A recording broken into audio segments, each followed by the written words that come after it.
GoNegosyo has been doing Women Entrepreneurship Summits. Bakit women? Well, in recognition na ang women, as we all know, are more enterprising. Sabi nga, based on statistics, 70% of all startup businesses are started by women. So, silang madalas gumagawa ng paraan, dumidiskarte sa buhay, karamihan or kadalasan para matulungan, maiangat din yung estado ng pamilya nila, no? And to augment the income of the provided by the husband. So, andyan ang mga kababaihan. Kaya, celebrating women is also the Women's Month, March. Kaya tayo rin nakipag-tie up. Ito pa lang ating mga tie up, no? Tayo rin nakipag-tie up sa mga ibang women's groups, tulad ng Women Business Council, no? Andyan din ang Network of Enterprising Women, no? Ang mga ating partners din dito, ang Philippine Franchise Association, at marami pang ibang grupo. Nagkipag-partner sa atin para maibigay natin ito sa karamihan ng libre. No? As mentioned, libre ang women, students, teachers, just bring your IDs. At doon naman sa all the others, 50 pesos lang entrance fee. Pero halos libre din yon kasi may libreng snacks na kasama, drinks, ice cream, and snack food, no? Or popcorn. Layunin po kasi ng GoNegosyo na magkaroon ng isang progressive na bansa, pamamagitan ng mga progressive na mga Pilipino at Pilipina. Kaya ang aming mga programa na natutuon dito sa pagbigay ng mga summits, mga forums, mga seminars, kasi kailangan talaga tayong lahat ma-inspire para talaga tayo ma-motivate, maganahan, at hindi lang yon, matuto rin anong mga dapat natin gawin. Kung mga ibang mga nakikita nating successful na Pilipina, bakit sila nagtagumpay? Ano kaya meron sila na wala tayo? O anong meron sila na dapat meron din tayo? So, siguro ito yung magandang pagkakataon na magkaroon ng exposure, lalo ng mga kabataan at ang mga nagsusubok magnegosyo at na gustong palakihin ng negosyo, nandito ang mga sikreto. So, alamin natin sa kanila. Ang ating summit ay mangyayari as mentioned sa March 2. Siyempre, umpisahan niya ng ating mga kapartners dito sa 4th Women Entrepreneurship Summit. Nandyan ang GMA7, headed by the Chairman and CEO, Attorney Felipe Gozon, who will be joining us and giving us his own inspirational message. Followed by the GoNegosyo founder himself, Mr. Joey Concepcion, who will be there. We've invited also the chairman or president of Philippine Star, isa rin nating kapartner dito sa Women Entrepreneurship Summit. Ating bibigyang recognition ang ating mga partners ng GoNegosyo, ating mga corporate partners. Kasama dito sa programa parati ng Women Entrepreneurship Summit ay pag-recognize ng mga inspiring and enterprising Filipinas pag Women Entrepreneurship Summit. Kasi pag Youth Entrepreneurship Summit, mga inspiring young entrepreneurs naman. Mga kumare, gusto nyo bang umasenso at magkanegosyo? Tara na! Sa babae, kapuso ka ng bayan. GoNegosyo's 4th Women Entrep Summit and Expo, March 2 sa World Trade Center. Kita kids!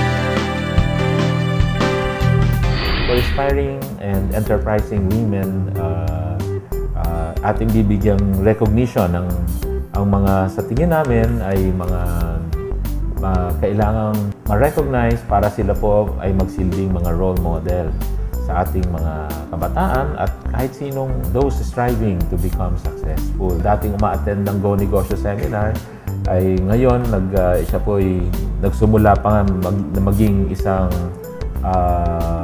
farmer, naging household helper din siya, no? Seasonal farm laborer, naging vendor, no, sa Bulacan. Ngayon ay isang multi-millionaire agri-entrepreneur. Ibig sabihin, aside from farming, natuto siyang maging negosyante na farmer. Yung kanyang kaalaman, actually, ang maganda sa storya niya, tinulong niya pa rin sa ibang farmers din. Tinuruan niya, nagtayo siya ng institution para maturuan yung mga ibang magsasaka sa Bulacan at mga katabing lugar upang maging isang successful din na mga farmer entrepreneur. Yan po ay si Miss Desiree Duran. Ngayon, binibigyan natin siya ng isang recognition. Marami pa tayong bibigyan ng recognition. Ang ilan sa kanila, siguro mabanggit ko na rin, si Miss Elma Arboleras, yung narinig natin na nag-develop ng Intelligent Bus Utility System.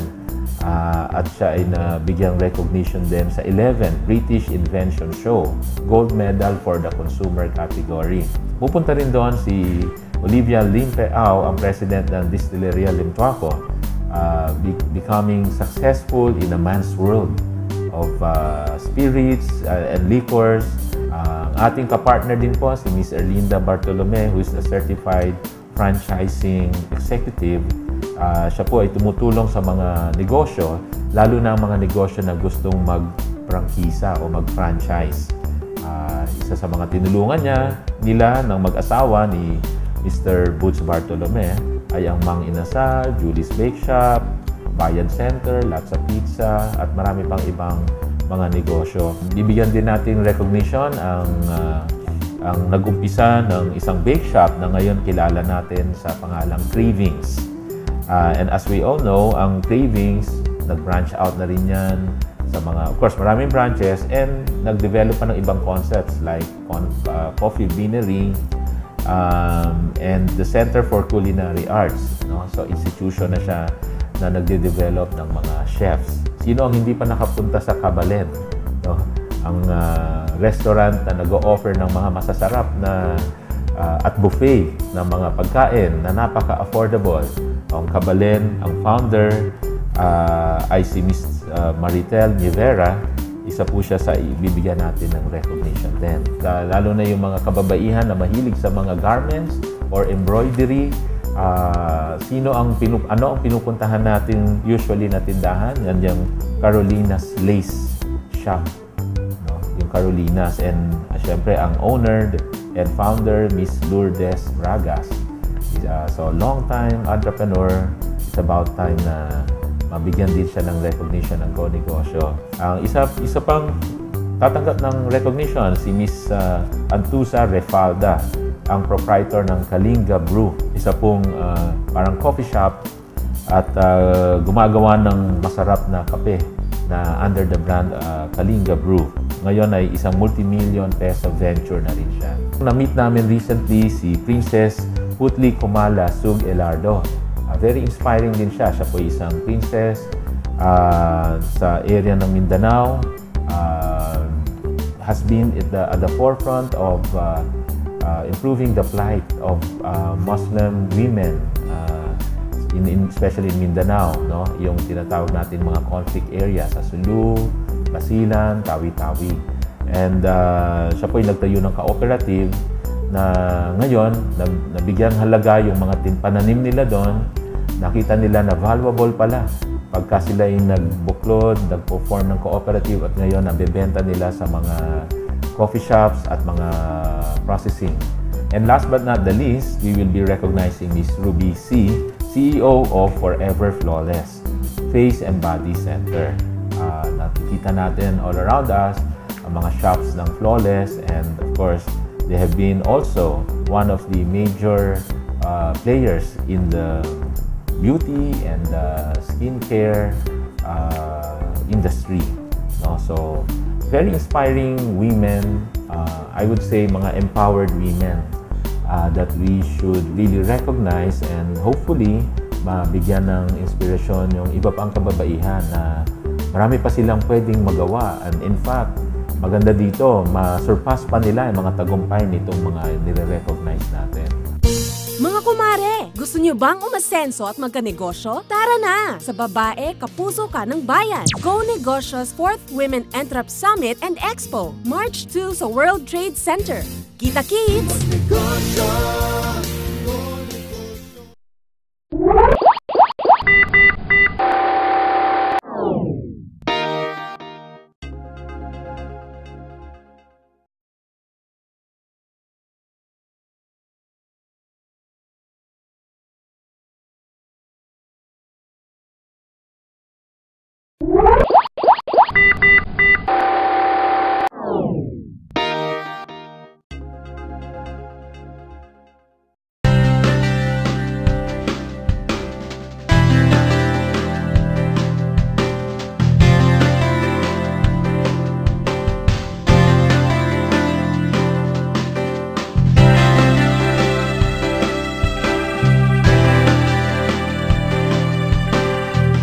Magkakaroon din tayo ng forum na tinatawag nating Women's Roadmap to Success.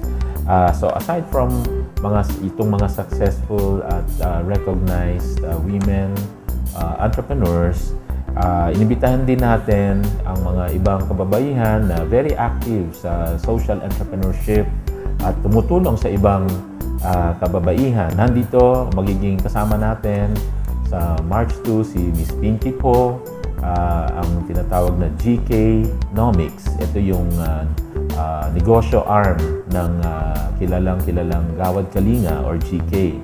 So si Miss Pinky po, they have been helping communities to empower the communities na magkaroon ng isang livelihood at mga mabebentang produkto. And sila po, dahil sa kanilang experience at exposure and mga kaalaman, they're helping the produce of these communities they're helping na maging marketable. Yun na kung nakikita ninyo ang mga bags na made out of surplus Doy aluminum foil or Doy packs. At wini-weave yun, nagiging bag at magagandang design. Sila po ang nag-uumpisa niyan. And also, we will have Miss Cynthia Villar, who's also a very active social entrepreneur, helping lots of communities in Las Piñas and in other areas, such that yung mga water lily-based bags, baskets, handicrafts, even mga coco coir from buko waste. Makakasama rin natin si Miss Elma Arboleras, yung inventor ng bus utility system. Nandun din si Miss Honey Sumnad ng Asia America Initiative. So we'll be having them in the morning forum kasama yung mga ibang mga enterprising and inspiring women entrepreneurs that we will recognize. That forum will be moderated by Miss Ali Soto and our hosts RJ Ledesma and Miss Shal Lonto del Rosario. Now ito naman ang ating mga ibang mga speakers for the afternoon. So challenges and triumphs in governance. We will be having the former governor ng province of Isabela, si former Governor Grace Padaka, 2008 Ramon Magsaysay Foundation Awardee for Government Service. And of course, ang kilalang-kilala Medical Director, Bello Medical Group, si Dr. Vicky Bello. No? She will be talking about beauty, health, wellness, image, all of these things important sa pagtagumpay rin ng mga kababaihan. And ang ating isa sa mga angelpreneurs, si Dr. Mary Joy Abakin. Ang kanyang topic ay Nurturing Children's Strengths. Sa pangmagandang forum, very interesting, Feminine Success in Business Excellence. Maraming mga celebrity entrepreneurs na inibita tayo dito. Si Miss Regine Tolentino, si Miss Maricel Laksa Pangilinan, Dina Morales, Miss Angelique Pangilinan. Kasama rin natin si Fanny Serrano, a well-known hair and makeup stylist, owner of many salons. Of course, ang dating beauty queen na naging entrepreneur din, si Miss Miriam Kiambao, also confirmed, so she will be joining us. At kasama dito, isa sa co-moderator, si Miss Mylene Abiva, who's also a known entrepreneur in the field of course, publication and also ngayon yung mga Lego and robotics. To continue with our series of speakers, we will also be having another inspiring entrepreneur na nakilala rin natin dahil siya ay nagmula sa isang mahirap na kalagayan, mahirap na community sa Mindanao at ika nga ay nakipaglaban, nakipagsapalaran, naging domestic helper, natuto ng computers at mga website, software development from a domestic helper. Now she owns the business Dynamic Mind Consulting Team. So all about software development, website. Si Miss Mirna Padilla. Another successful woman, si Miss Mercedes Corrales. Siya ang former regional president ng Starbucks Asia. Filipina, very successful in her career at ang magandang topic niya, becoming the best that you can be. Mga kumare, gusto nyo bang umasenso at magkanegosyo? Tara na! Sa babae, kapuso ka ng bayan. Go Negosyo's 4th Women Entrep Summit and Expo, March 2 sa World Trade Center. Kita-kits!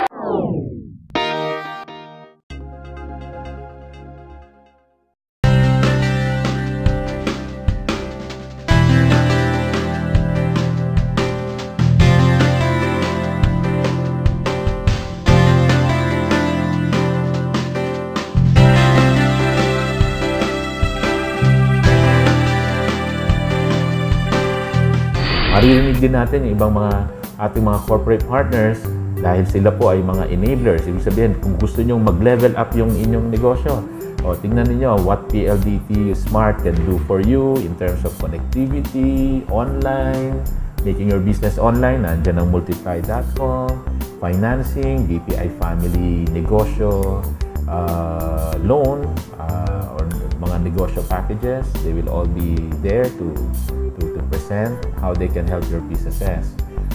Opportunities, for example, provided by, ito yung mga negosyo na walang puhunan or napakaliit ng puhunan. Nandyan ng Avon will be giving you business opportunities. Pagdating din sa real estate, yung Orchard Properties will be giving also opportunities for those who would like to make good money in real estate. LBC, as an enabler, will also help the logistic solutions ng ating mga negosyante on how they can really improve operations, lower down costs. So these are some of our partners who will be there basically to tell us how we can improve our businesses, lower costs, improve efficiencies, at para umangat ang ating negosyo at lumaki. Nandun din ang Isuzu kasi meron silang mga sasakyan na talaga makakatulong sa pagnegosyo, pag-deliver, pag-move around ng mga raw materials and all that. Isuzu. Meralco is our new partner. He will be sharing with us, be in business, how can we cut costs in electricity? So imagine, tutulungan pa tayo how to conserve energy while being efficient in our operation. And of course, RFM Corporation, nandyan din yan. They will tell us also mga opportunities, mga carts, negosyo packages na magiging available at a very low investment cost. Not just practically just buying the carts, Swift cards or Viking Fiesta cards, at meron din mga dealership program, Kettle Corn, itong mga opportunities na very low investment cost. Hindi lang to puro trabaho, mag-enjoy din tayo mga entertainment provided by our partner GMA Network, very cooperative ang grupo ni Chairman ni Attorney Felipe Gozon. They will be providing us with sa closing part of the program, isang variety show ng mga Kapuso Network stars. So they'll be helping us para masayahan naman ang crowd bago rin umuwi. Ay meron din tayong entertainment show towards lunch and also doon sa hapon, no, before the end of the program. Again, iimbitahin ko po kayong lahat sumali sa atin sa darating na 4th Women Entrepreneurship Summit gagawin sa World Trade Center sa March 2 na po, sa Friday. Pumunta kayo dito kasi we're making this already free entrance to women, to students, to teachers. Talagang para sa inyo ito, para mabigyan kayo ng opportunity. Pag umattend kayo doon, makikita ninyo, the world of entrepreneurs. May expo, exhibits, forums, free seminars. So, sumama na kayo. Magkita-kita tayo sa March 2, World Trade Center, Women Entrepreneurship Summit. Magandang araw sa inyong lahat. Ang 4th Women Summit ay isang event na makakakuha kayo ng sapat na kaalaman para makapagtayo ng sarili niyong negosyo at para mapalago ang inyong mga negosyo. Dito po ay meron tayong mga panelists, meron tayong mga speakers, meron tayong seminars, at meron pa tayong mentoring ng Women's Business Council, at meron tayong mga exhibits. At dito po ay magkakaroon kayo ng napakakompletong experience para tayong mga babae, kababaihan, ay maging successful sa ating mga negosyo. Ang mga topics po natin na matututunan during the event ay Women's Roadmap to Success, Feminine Success, Beauty, Health and Wellness, at marami pang iba. Ang mga speakers po natin ay si Miss Mel Tiangco, Miss Grace Padaca, at meron pang si Miss Mercedes Corrales na dati pong president ng Starbucks Asia. Knowledge is power. And if we attend the 4th Women's Summit, we will be able to gain so much information about successful businesses of women and be inspired by a lot of women entrepreneurs. Ang payo ko po sa ating mga negosyante is that education should always be continuous. Hindi po dapat tayo maging kontento sa ating kaalaman. We always have to strive to learn more and to be inspired. And the 4th Women's Summit will provide that for us. We'd like to invite all the women entrepreneurs and the men as well to attend the 4th Women Entrepreneurship Summit at the World Trade Center from 8 o'clock a.m. up to 6 o'clock p.m. Kita-kita tayo! Mga kumare, gusto nyo bang umasenso at magkanegosyo? Tara na! Sa babae, kapuso ka ng bayan. Go Negosyo's 4th Women Entrep Summit and Expo, March 2 sa World Trade Center. Kita kids!